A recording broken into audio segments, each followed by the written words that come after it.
The measure of better living standards, economy, and to some extent of civilization is the per capita energy consumption.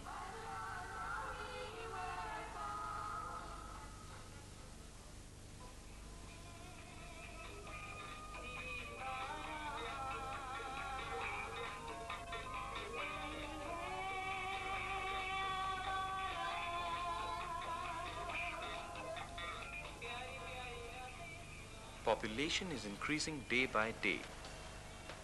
From 1975 to 2080, the estimated population rise is 2 billion. So, to maintain the per capita energy consumption, it is necessary to produce considerably large amount of power. Hydel power cannot provide the base power requirement because of day-to-day, seasonal and monsoon variations.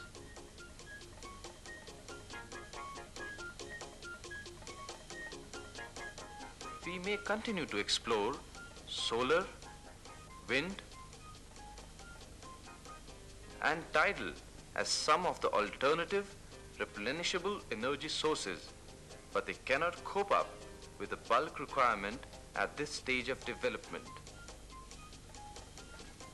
Further, fuels like coal and oil are limited in nature, and after some time, no fossil fuel may be available as raw energy sources.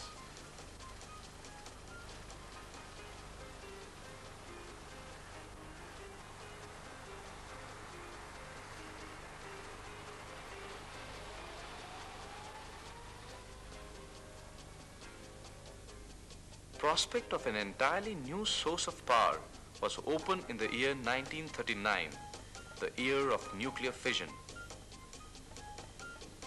This new source of power, called nuclear power, is very much important since it produces 25 million times more energy as compared to carbon of same weight.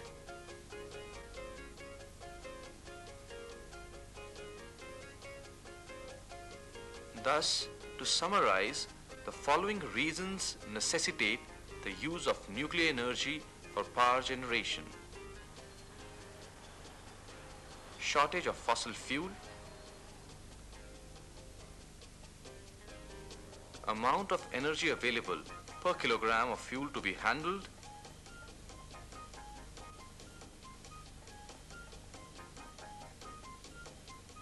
availability of monazite sands as ore for fission material.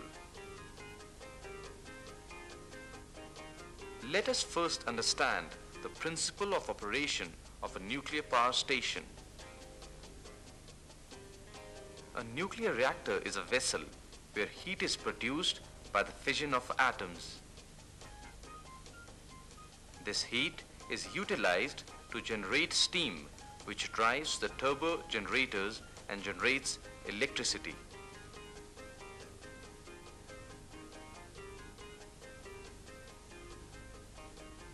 Natural uranium, one of the fuels used in the reactor, contains mainly two isotopes of uranium, uranium-238 and uranium-235, available in the ratio of 139 to 1.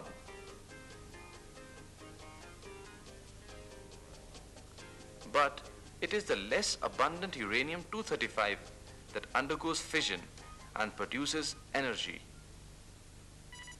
When an uranium-235 atom is struck by a slow or thermal neutron, it splits into two fragments. Splitting is accompanied by tremendous release of energy in the form of kinetic energy of fragments, radioactivity, and 2 or 3 fast neutrons.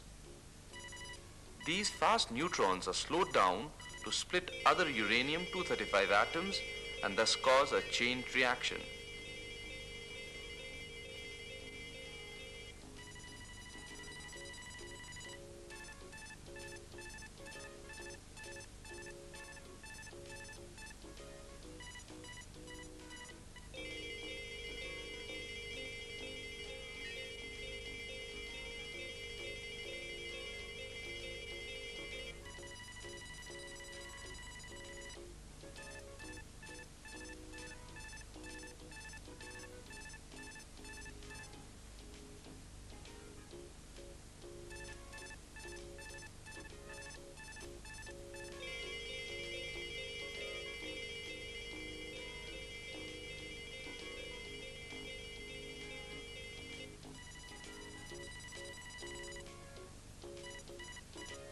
slowing down of fast neutrons is achieved by the moderator, which is heavy water, and this process is called moderation.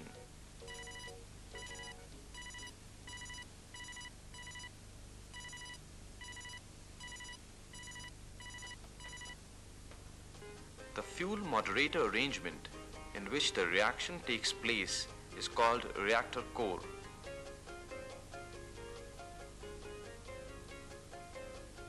It is contained in a vessel called calandria.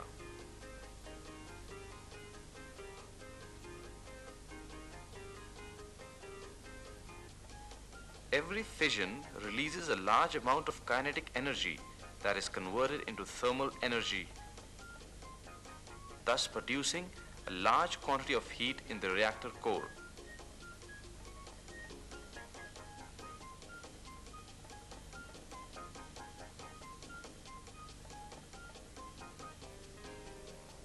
A heavy water coolant is therefore circulated through the core, which draws the heat and gives it to heat exchangers.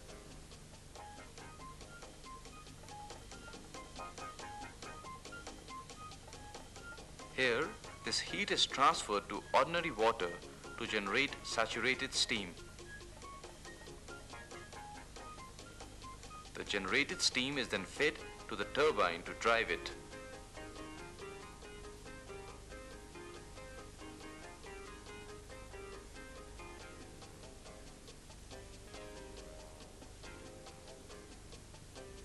The turbine is directly coupled to the generator for production of electricity.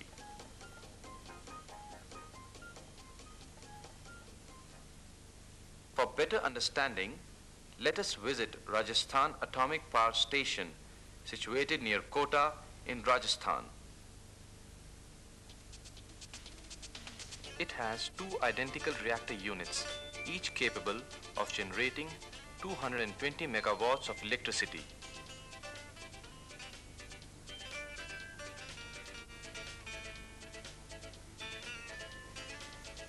While entering the reactor building, one has to wear a TLD badge or thermoluminescent detector. This radiation badge records the amount of radiation absorbed by a person during his period of work in radiation areas. Direct reading dosimeters, respirators, and gloves are also made available to the staff.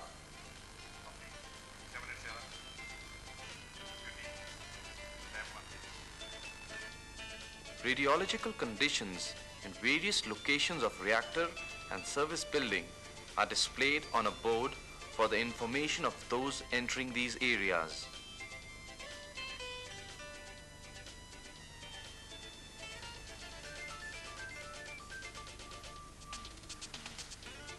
At the rubber station, one is required to change the shoes before entering Zone 4 or reactor building, which is a radiation area.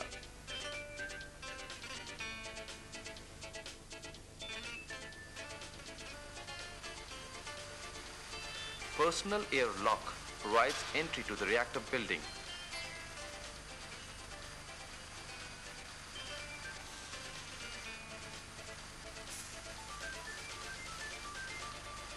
The doors of personal air lock avoid spread of radioactive particles to the outside atmosphere. Inside the reactor building, one can have side view of calandria through a small window. Now let us see the construction and functions of various parts of the plant one by one.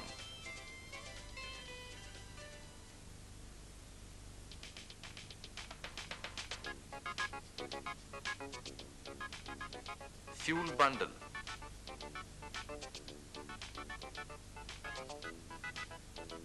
A fuel bundle is a 19-element cluster as seen.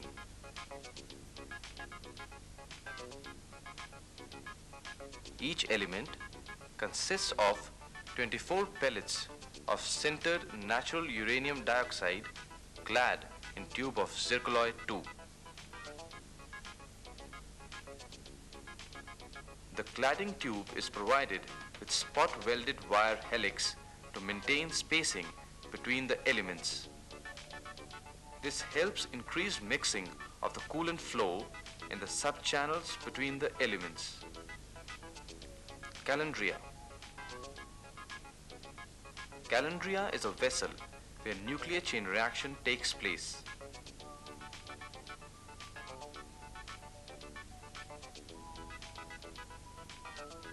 It is the heart of reactor and contains fuel bundles and moderator. Fuel channels are located inside 306 calandria tubes running axially in the horizontal calandria. Each of these tubes contains a pressure tube, also called fuel channel, which can house 12 fuel bundles, thus making a total of 3,672 fuel bundles in a reactor for the initial charge. The dumping of moderator takes place by gravity.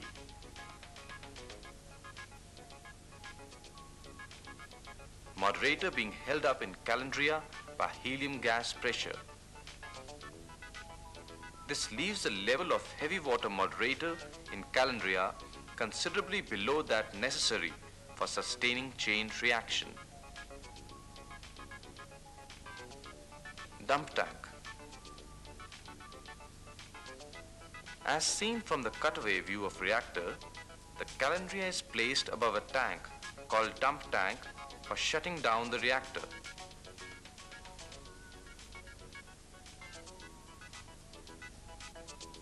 The heavy water moderator in the calandria is quickly dumped into this tank in order to stop the fission reaction. End shields. At both ends of the calandria, there are steel and water shields little more than a meter thick, called end shields.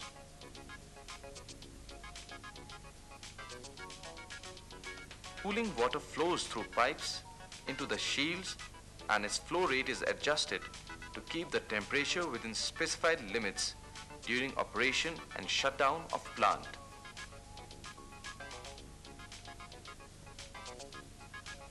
The end shields, like the calandria, are suspended from the roof of the reactor vault.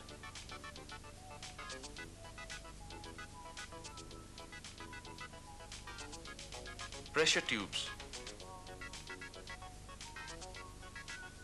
Pressure tubes are made up of circuloid tube.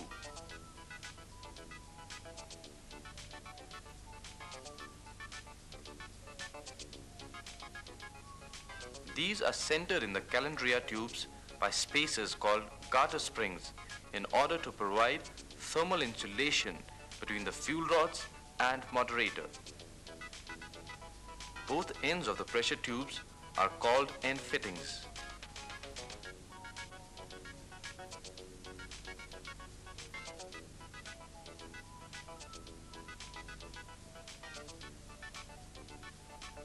End fittings allow refueling by removal of sealing and shielding plugs.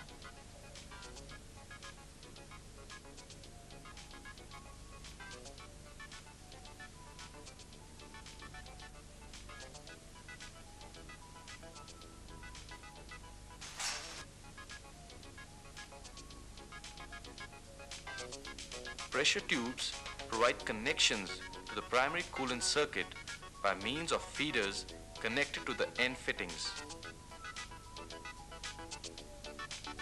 Heavy water. Heavy water looks and tastes like ordinary water but contains deuterium atoms instead of hydrogen atoms. It is technically known as deuterium oxide.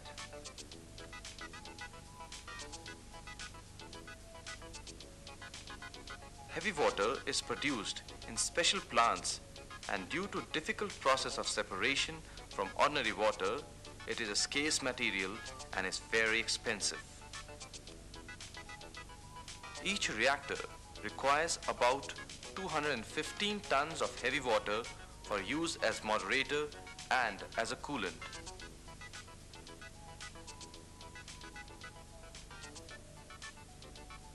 Moderator. Heavy water is used as moderator in the calandria. Fast neutrons get slowed down in the moderator, and in the process, heat is generated in the moderator.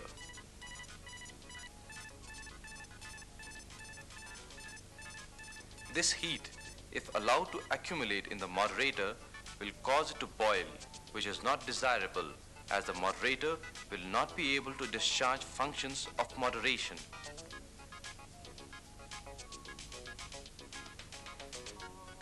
This necessitates keeping moderator temperature below its boiling point. The moderator is circulated through a circuit external to reactor in which heat is removed from it. A helium gas balance system is used to hold the moderator up in the calandria. Moderator is rapidly dumped into the dump tank for reactor shutdown. Helium is used because it is chemically inert and does not react with other system materials to produce undesirable compounds. Moderator pumps are used for the circulation of heavy water. Primary coolant circuit. There are two groups of heat exchangers at each end of the reactor.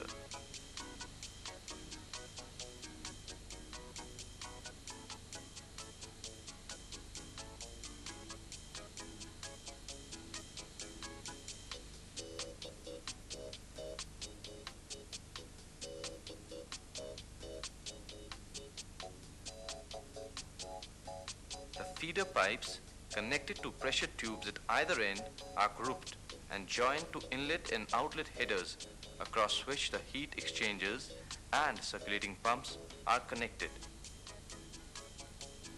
There are 8 boilers and pumps arranged 4 in each group. Each set consists of a boiler having 10 heat exchangers, a steam drum, and a circulating pump. Considering 2 tubes only, the flow of heavy water coolant would be out from the hot end of one pressure tube through heat exchangers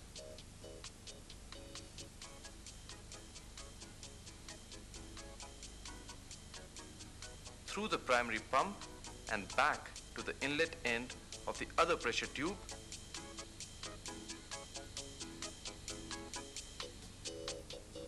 emerging at the other end to transverse heat exchangers in a similar manner.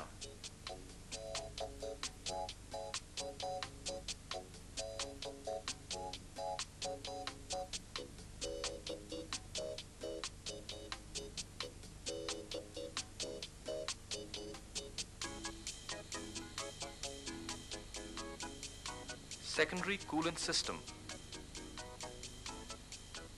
The most common type of steam generator has heat exchangers and steam drums. Considering one heat exchanger only, the secondary coolant, which is light water, is introduced at the bottom of coal leg in the form of feed water, which is preheated to saturated temperature.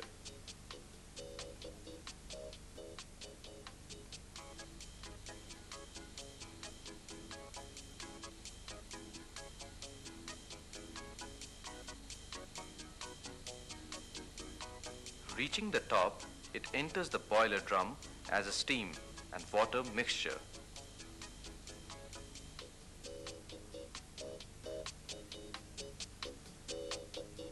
Water flows through the downcomers and into the bottom of the hot leg.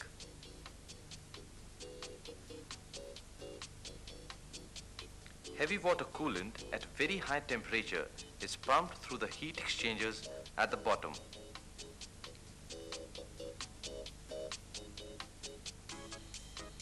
It transfers its heat to feed water to produce steam. Steam is separated and saturated steam passes to the turbine.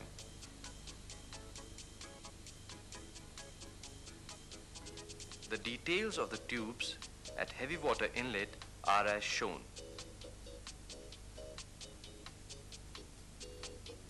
Fueling machine. Fuel loading and unloading to the reactor is done by a pair of fueling machines known as upstream and downstream machines, which work together at either end of the reactor. Each machine consists of an assembly known as head.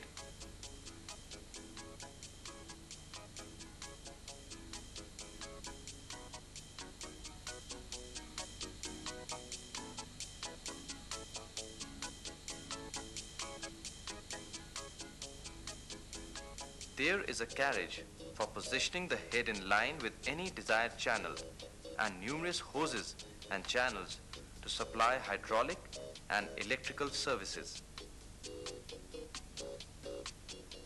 Each machine contains a 12-position rotating magazine which facilitates fueling of channels.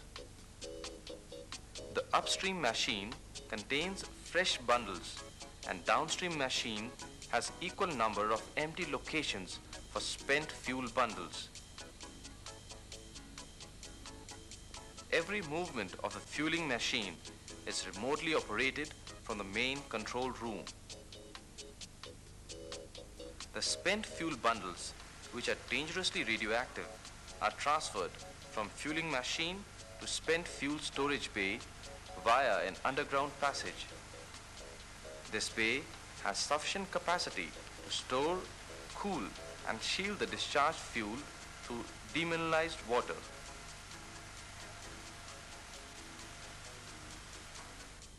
Turbo generator. Saturated steam at high pressure is supplied to drive the turbine, which is directly coupled to generator for the production of electricity. The generator is a 244 MVA, 21 kV, 3-phase, 50-cycle alternator. Control room. Control room is the heart of atomic power station, from where most of the operations are controlled remotely. The operating parameters are displayed on panels.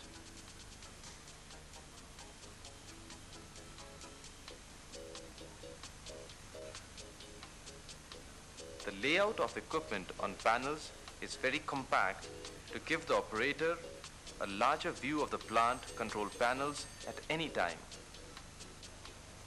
Engineering staff constantly monitor the control panels in order to take action during normal operation of plant and during emergency periods.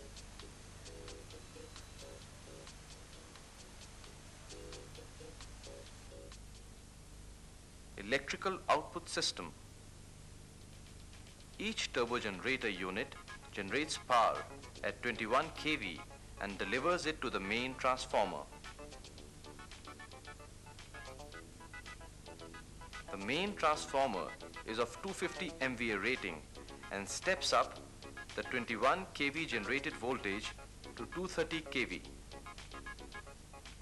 The generated power is delivered to the northern grid system.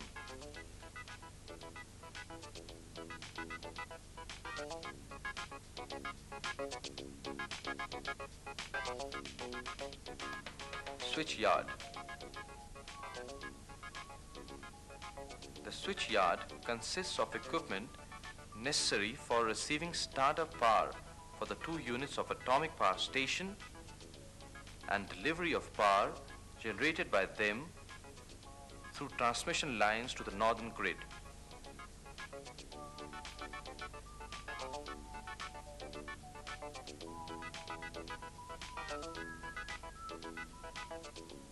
Dowsing system.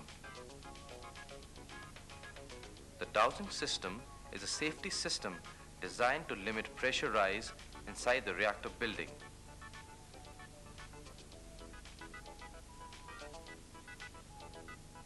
A rise in pressure in reactor building will open butterfly valves to let water from tank flow into a distribution line below it. finely through holes to make a deluge of water spray.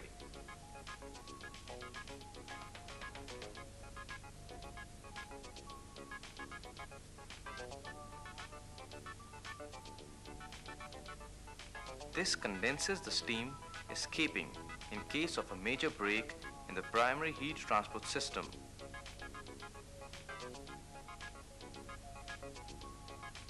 Ordinary water is used for the dousing purpose. Ventilation. The reactor and service buildings are ventilated to give 3 or 4 air changes per hour in all accessible areas so as to prevent accumulation of radioactive contamination. The air is exhausted to a safe area through filters and blowers, and finally through the stack.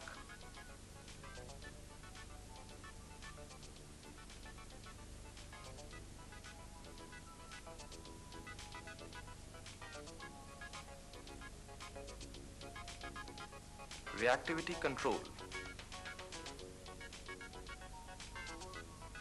Reactivity control is required to maintain and adjust the reactor power by controlling the population of neutrons in reactor.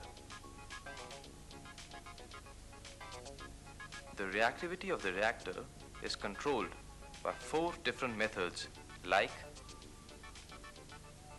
by movement of control rods or adjusters, by controlling the moderator level in reactor, by dissolving natural boron in moderator, and frequency of refueling the reactor. Radiation protection. Maximum limits to the amount of radiation to which public or staff may be exposed have been recommended by the International Committee on Radiological Protection.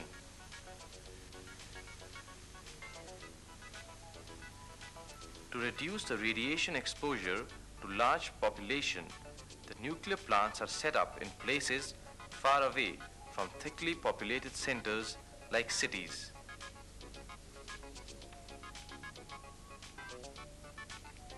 Also, in a radius of 1.6 kilometers around the plant, called exclusion zone, only plant personnel and authorized persons are allowed to work. The next zone, extending up to a radius of 5 kilometers, is called sterilized zone. Here, no new growth of population is permitted. All staff colonies are located well beyond the sterilized zone. To control the amount and spread of radioactive contamination, the plant is divided into 4 zones. Zone 1 contains no radioactive equipment and is kept free of contamination. Zone 2 also contains no radioactive equipment and should not become contaminated. Zone 3 includes service areas for active equipment and materials that are potential sources of contamination and is expected to be contaminated at times. Zone 4 contains the sources of contamination. It includes the whole reactor building and spent fuel bay. Protective equipments are provided to the staff working in potential radiation areas of the plant. Some of the protective equipments are protective suits with accessories for air,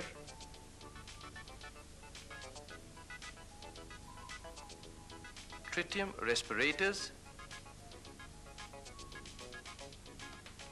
dust respirators, airline respirators.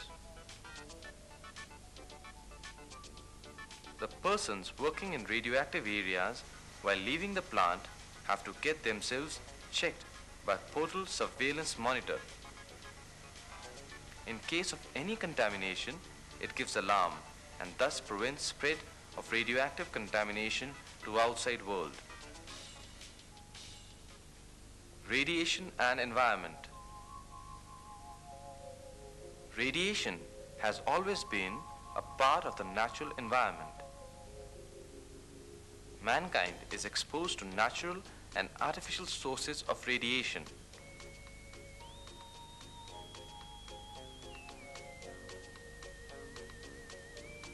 The radioactivity in a reactor is safely contained. It may be released into the atmosphere only if a series of protective barriers are breached. Environmental safety labs are set up at each reactor site to evaluate the environmental impact of release from nuclear power station. These laboratories collect samples of vegetation, food crop, meat, milk, etc. from locations up to 50 kilometers radial distance from plant site to monitor the extent of radioactivity contamination in the environment. Experiments over the past several years have established that the radiation dose to public from nuclear power stations is negligible as compared to natural and artificial sources of radiation. Radioactive waste disposal. Facilities are provided at the plant site for the safe disposal of all radioactive wastes. These facilities are designed for both the reactor units. The process used for disposal of liquid and solid wastes include holding for natural decay of radioactive isotopes, dilution of radioactivity in plant effluent cooling water, concreting of active material to improve containment and retention, permanent containment and disposal of solids in underground facilities. Gaseous waste are normally filtered, diluted with air and released from the stack at a height of about 100 meters. Training of personnel. The generation of electricity through a radioactive process in a nuclear power plant requires knowledge of complex technology and multiple disciplines. As a mandate, all personnel who are to operate the reactor from the plant control room are trained and licensed to carry out functions at various positions in running and managing the plant. Recently, we concluded the induction training for Naroda Atomic Power Project. We had trained close to 400 man-years for their induction training. In the past, we contributed to Madras Atomic Power Station O&M training, followed by Tarapur Atomic Power Station, and so on. Personnel with high academic background are put through a structured one-year classroom training, workshop training, and practical training before they are checked by an independent body for licensing them to various positions.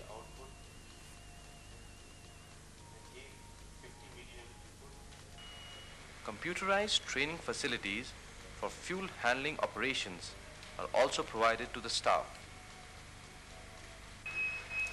Simulator training facilities have recently been added which duplicate the control room of Reactor 1 in toto and provide hands-on training to the personnel.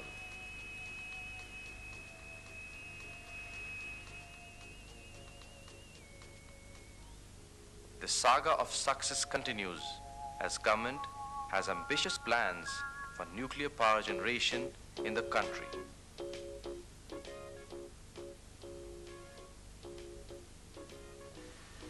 As far as future of nuclear power at Rawatpata is concerned, there will be 2 units of 235 megawatts and 4 units of 500 megawatts.